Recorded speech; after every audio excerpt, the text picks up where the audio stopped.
What is up, chefs, foodies, and students? Welcome to Everybody Knows. I'm Anders. I'm so glad you're here. Let's get started.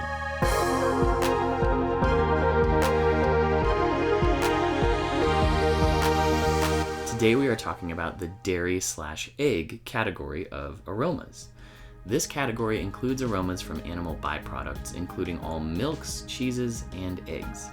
Milk-based products get their aromas from sources like lactones, butyric acid, mold, or lactic fermentation.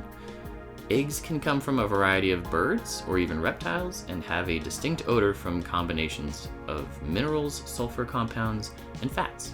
Other common descriptors of dairy/egg might be rich, creamy, cheesy, custardy, or fatty, even though we know that fatty is a taste, not an aroma. Let's have a look at our aroma wheel.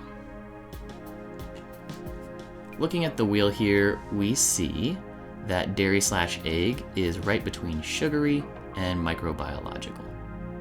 As we zoom in, we can see that we have some divisions of descriptors, but then also by egg. And so at the top here, we have kind of an abrupt stop from the rich part of sugary into pure milk substances. So we're going into just the different types of milk and cream. Then we carry on into the rich category, which contains butter and evaporated or condensed milk, along with colostrum. We then have the whole egg category, which includes from reptiles and birds.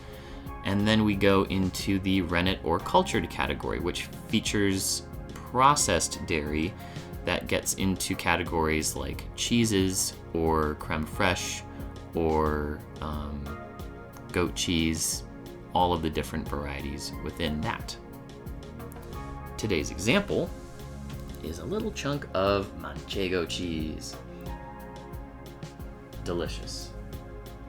So good for just snacking on with a platter, putting on top of salads. I mean, this is one of my favorites. So good.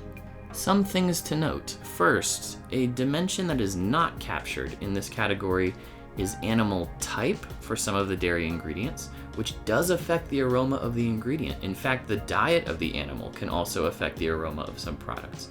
Because of this complexity, this category remains relatively simplified to types of dairy products or the treatments of those products. Generally speaking, the further one goes from the equator, the more usage and variety is seen in dairy products because of the cultural history of using preserved dairy to survive winter months, etc., which means that this category features more identifiers from cultural groups away from the equator. I have tried to include as many cultural variants of dairy and egg as possible, but obviously I'm limited from my perspective as a white person who lives in North America. So please send more examples my way. Feel free to critique. I understand that the dynamic is a bit of a skewed one in this sense. So that's interesting. That about wraps it up. And here's what I want you to do. I want you to think about the words in category dairy/egg as you are cooking or as you're eating. And I want you to think about, do I like these aromas or not? Why or why not? Do they bring up certain memories or thoughts that come to mind when you smell them? And last but not least, do you agree or disagree with the organization that you saw here in this video and things that we talked about in this video? Please feel free to answer any of those questions down in the comments. I would love to read them, and thank you for the feedback. I hope this video made sense and got you thinking about the dairy/egg aroma category, and thank you so much for watching.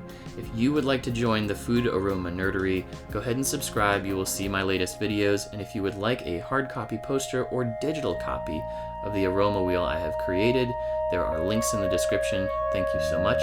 Bye.